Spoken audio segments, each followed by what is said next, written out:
Hi guys, I'm Beth and I'm the Executive Director of the Family Recovery Foundation. We are on Module 8 for the Fix Your Family program, and I'm here with Anthony. Anthony's our producer. Nice to have you, Anthony. Do you want to say hi? Hi guys. We are on our second module of talking about boundaries and the importance of boundaries in your life. The first module, if you go back to number 7, you'll see the education on what boundaries are and how to implement them. I really wanted to write a second piece to that curriculum because there's something really important for you to know. As much as you have a desire to implement your boundaries, and as a little refresher, boundaries identify who you are and who you're not. So they identify what you're going to do, what you're not going to do. They're really not about what you're going to get someone else to do. It's about what you're going to do. And if you're interested in implementing boundaries in your life, I really believe that there's a sacred, special language to that. So I wanted to add in a different module for that. And you can go onto our Family Recovery Foundation's website and log in to Module 8. And I've written out quite a few sentences for you. We're just going to pick a few for this module so I can run through them with you and just give you a little bit of context on how important it is to communicate your boundaries in a way that is non-confrontational. So I'm sure you know that your loved one, your family member who struggles with addiction and mental health, a lot of times when you're trying to convey your heart to your person, a lot of times it can feel like there's a confrontational approach to it. You say something that's really tender in your heart and all of a sudden it ignites an argument. Well, I want you to know that there's a way to communicate and talk to your loved one to where it actually draws them close. You can actually identify things that are important to you, lines in the sand, where the type of life you're going to live, how you're going to communicate, how you're going to spend your days, what you're willing to do, what you're not willing to do, and actually talk about it in a way that isn't confrontational and incites. I say confrontational conversations can have a tendency to incite rebellion. I'm going to say that again. I have noticed working with addicts that if I am in a posturing kind of confrontive state, a lot of times there's this energy of rebellion that comes back. And I want you to know that if we can change our language and have our language be connecting in spirit, it can actually have an opportunity to draw you close to your loved one. So that's what I'd like to teach on today. So you can go to that Module 8, and like I said, there's quite a few sentences in there, but we're just going to pick a few to go through so that I can really script you with some language that'll be helpful for you. Nice glasses. Well, thank you. I appreciate that very much. Yeah, they help a lot at this stage of life. So the power of non-confrontational boundaries means that we can articulate our boundaries in a way that focuses not on what the other person's going to do, but on what we're going to do. And we can do it in a way that actually involves being attuned to our body. We can start to recognize that when I'm triggered and maybe activated, I might need to create a boundary. And a lot of times we're on adrenaline when that happens, so we'll be really quick to posture and to try to defend ourselves. There's something that I've created called the umbrella technique. And I've been teaching this idea to families because it gives them a little framework on what to do right in the moment when they start to feel that little bit of adrenaline come in. I'd like you to imagine that you're in a storm with someone and you grab your umbrella, you pop it up and you draw them close. So boundaries can be a way to pause, draw people close. You're opening your umbrella and you're bringing them in. So that can be a skill set that you can use. So the moment you start to get ignited in your body and you feel that indicator come up where you're starting to feel a little bit of that adrenaline in any of your relationships and conversations, just picture that. Picture grabbing your umbrella, pushing the button, opening it up, and drawing someone close. Now, when they get close, what are you supposed to say? I'm going to help you with that because it can feel a little bit uncomfortable sometimes if you do feel hurt or someone said something that's kind of hurt your feelings. To draw someone close in that state. Sometimes we want to find our way away from the person, but I'd really like you to know that we can be safe and also communicate our needs in a way that doesn't separate us out of the relationship. Okay? So be thinking about that. Be thinking about the next time that you find yourself in a confrontation, taking a breath, taking a pause, opening up that umbrella, bringing your loved one out of the storm and just taking a pause. And now here are the sentences that you can say, okay?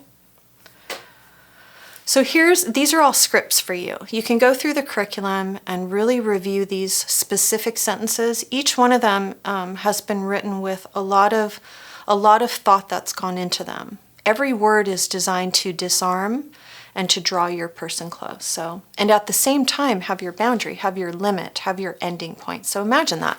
Imagine being able to have an ending point and at the same time bring your loved one close. Isn't that our goal? I think that's our goal. I think our goal with our loved ones is we want to be close to them. And if we can take leadership as the family member, as the loved one of the one who's struggling in these relationships, I'm really confident that we can get some headway and really bring some healing. That's what I'm after.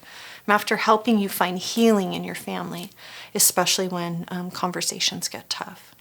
So the first one says, quote, I'm going to take some time to decide what I think or feel about this.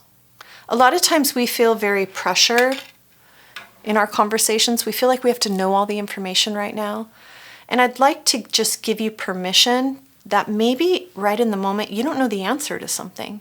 Maybe your qualifier or your loved one or your family member, your kid, whatever, your person is saying something to you and it's kind of making you feel a little disoriented. I want to give you permission to say, I'm not exactly sure how I feel about that, but I'll be thinking. A lot of times addicts struggle with not getting their answer right away, and you might feel this pressure of them needing to know, which then puts the pressure on you to come up with an answer of something that you don't know the answer yet. So permission. A lot of these boundaries are going to be really giving you as the family member permission. So did you know you have permission to not know? Think about that. Can you imagine that? What if you don't know the answer? Does that make sense, Anthony? What if you don't know the answer? If you don't know the answer, you don't know the answer. And I'd like to give you permission to stay in that space for how long? For as long as you need. Maybe your loved one's coming home from treatment and you're not ready yet for them to be in the space of the home with your children. And maybe your loved one is posturing strongly to get home when the therapeutic team is recommending sober living. If you don't know to listen to your loved one or to listen to the treatment team, do you know that you cannot know? A lot of times we put all this pressure on ourselves to make decisions that we actually don't know the answer yet.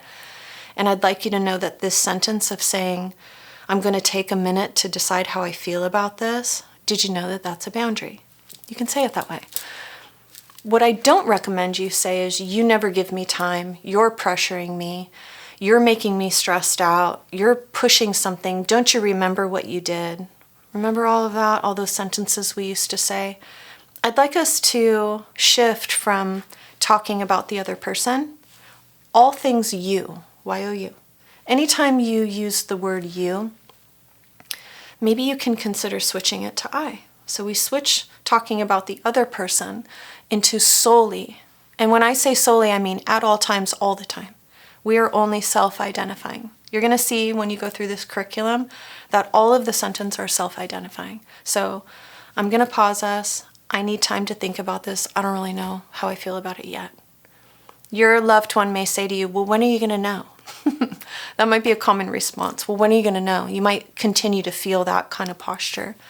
And I'd like to give you permission to not know when you're going to know. It's okay. Anything outside of, from a clinical standpoint, anything outside of someone harming themselves or harming others, did you know you can take a beat? And you can you can take a moment and think through. You can call your therapist, call your sponsor, call your friend. Take a moment to reflect, pray on it, meditate on it. We're going to talk a little bit about that in one of our other modules on how to calm our nervous system. So when you are at a point where you need a moment, I'd like to give you permission to take it. And then here's a sentence that my hope is less confrontational. When we speak in ways that help disarm the conflict. Okay? Make sense, Anthony? Yeah, it's good. Okay, good.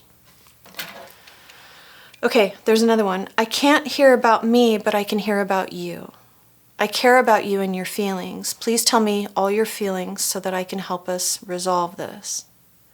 This statement sets a boundary by requesting that the other person refrain from making assumptions or judgments about you. So this comes up sometimes when your loved one starts saying to you something along the lines of, "You've never been there for me. You don't care about me. You always want me to suffer."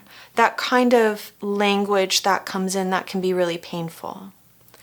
So instead of defending that, I prefer you to not defend sentence for sentence. Here's how it may go in the past.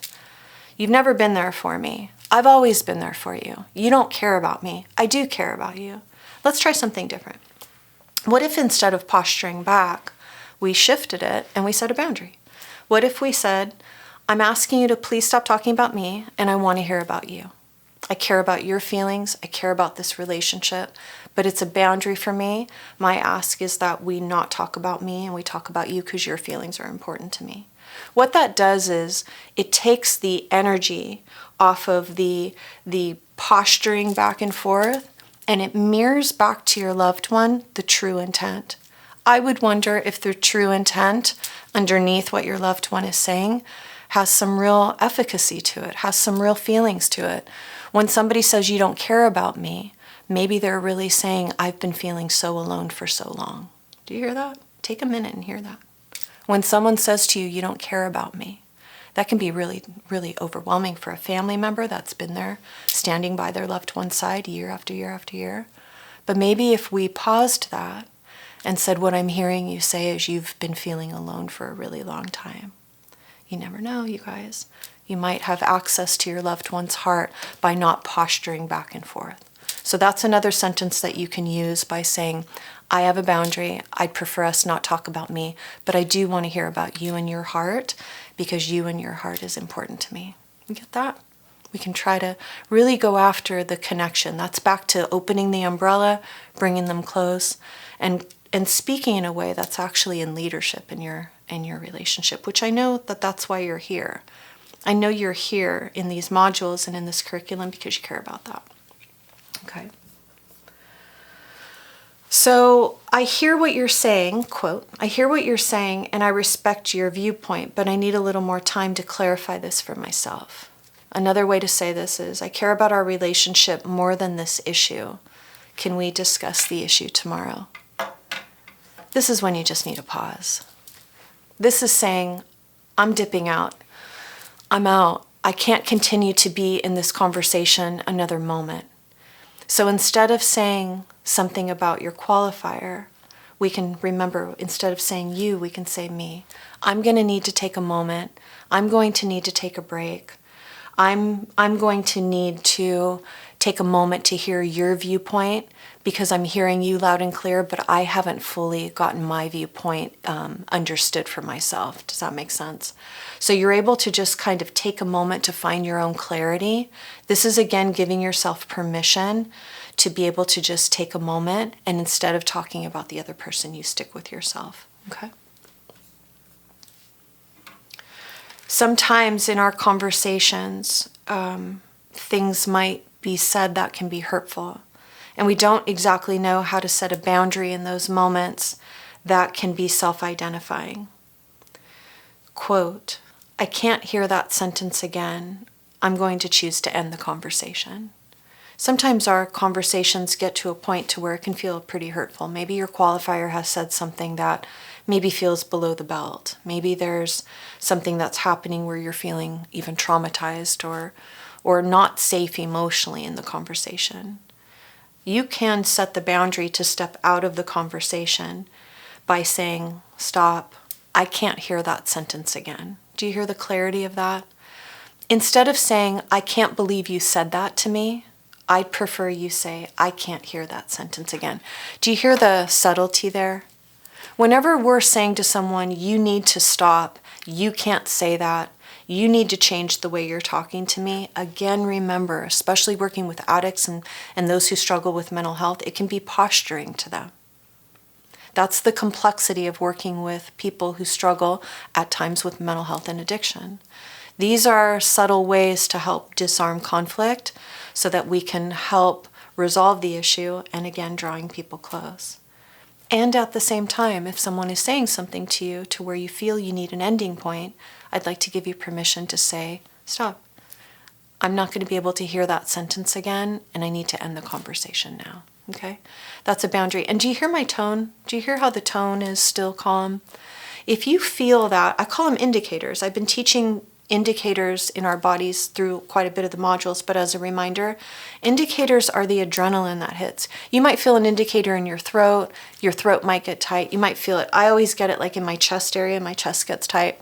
Some clients report they feel it like in the back of their neck, they get hot or their fists clench. If you feel that, your body will tell you that it's time to find a safe space. And maybe maybe you're not in physical harm, but you might be in emotional harm, because maybe something's happening to where you're feeling a sense of vulnerability, and there's an opportunity here. And I want you to know it's still a connective boundary. Pause, I can't hear that sentence again. I'm going to step out of the conversation. Permission to step out, permission to say, I can't hear that one more time. Okay? Okay. Those are tough ones, huh, Anthony? Those are tough ones. Those are really tender when we find ourselves in relationships where we're saying things or we're hearing things that don't match our value systems. We're trying to find a life, I always say the life that God intended for us, and when those moments happen, it can be really overwhelming. So a way of agency, a way of psychological agency to get a pause is to say, I'm going to need to stop. You just keep talking about yourself. Stick to the script. Stick to yourself. We'll do a couple more. I really like this one. Quote, I wish I could, but I don't think I can. I really like offering our loved ones the respect, no matter what's happened. You know, respect is a model in a home. It's a value system in a home.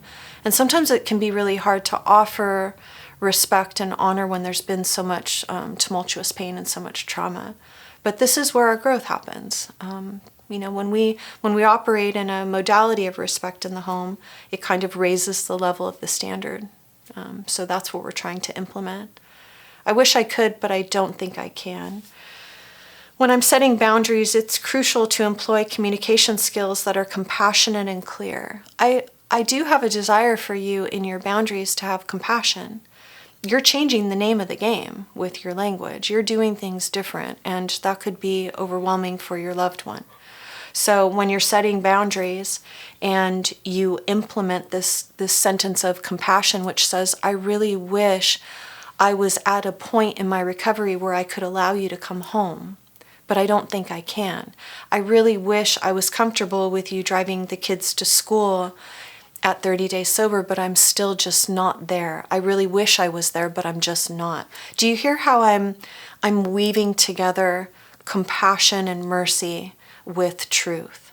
The truth are our boundaries. The mercy is our spirituality. The mercy offers the compassion that the person sitting on the other side of you has a humanity to them. And as much as there's been trauma and turmoil, like I said, in your family, when you operate in these types of connective boundaries, it has the hope to bring healing. And that's really what we're trying to do. So I'd like you to move forward with your boundaries. If you can't, you can't. Do you hear that? If you can't, you can't. I'd like to let you know that. You're a human. You've had experiences. And if there are things that you can and can't do, that's okay. What I'm hoping to offer here is you can communicate it in a way that has an unconditional connecting regard around it. I wish I was at the point where you're at. You seem quicker along in your recovery. You seem ready to bring everything together. I'm not. I sure wish I could meet you there, but I can't. Do you hear that? I always talk about it like, here's your boundaries. You never lose them. They're always right here. So we can speak in a loving, compassionate way and still have our boundaries. I see you. You wish it was different. You wish I was doing it different. It must be so hard for you that I'm doing it this way. I'm still doing it this way. Do you follow? I'm still unable to feel comfortable with you driving the kids around. I'm not there yet. But I can imagine how difficult that is for you. You hear that? Love and mercy and compassion. And on the flip side, this is what I can and can't do.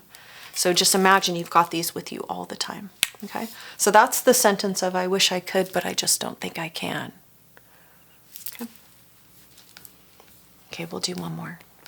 Do we have time, Anthony, for one more? Yeah, one more. Okay, okay. I really like this one. Boundaries, did you know, can be a negotiation. A lot of times we think our boundaries are boundary. So when you implement a boundary and you share your heart, where you end and where you begin, and your qualifier, your loved one, your kid, they come back and they don't like it, did you know that you can negotiate? Yeah, like can blow our minds. Sometimes we think, well, my boundary is my boundary, and I set it and I'm firm, but I'd really like to give you a little more dynamic navigation in it. Maybe your loved one has an idea. Maybe your loved one has a meeting point. And a lot of times when we allow the negotiation of the boundary, it offers dignity to your loved one. It creates this partnership.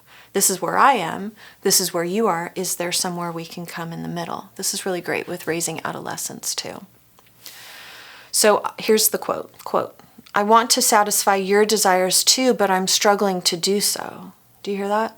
I want to do what you want to do. I want you to be happy too, but I'm really struggling here. Can you help? Can we find a middle ground? So I've just stated my boundary, but I can tell that my loved one is not on board. This is a wonderful time to say, hey, this is where I stand, but I can see that you feel different. Can we find a middle ground? Is there something we can do to find a middle ground? We get afraid to do that sometimes because maybe your loved one will say, I don't want to do any of that. You still have your boundary. You can negotiate. You've got your boundary right here. Your loved one says something. Right then you can say, no, that one doesn't work for me. Is there any room here? Is there, you want to come home at 60 days? Okay, how about 45? Is there room for 45? If your loved one says, I want to come home today, maybe you negotiate and say, not today, but what can we go for 2 weeks from today? Do you see that? You can negotiate there. You might have a desire in your heart and a point where you end and begin. Your loved one does too, and that's where that dignity comes in. And I really think when you're operating in these connective types of boundaries, the negotiation can be really helpful. There's quite a few more. We'd really like you to have the language instilled in you for this overarching goal. When your loved one is either actively using or coming home from treatment, the curriculum is designed to help you bring a loving, healing connection. Please don't hesitate to ask questions on our channel, and we look forward to seeing you at the next module. Thanks, guys. Bye.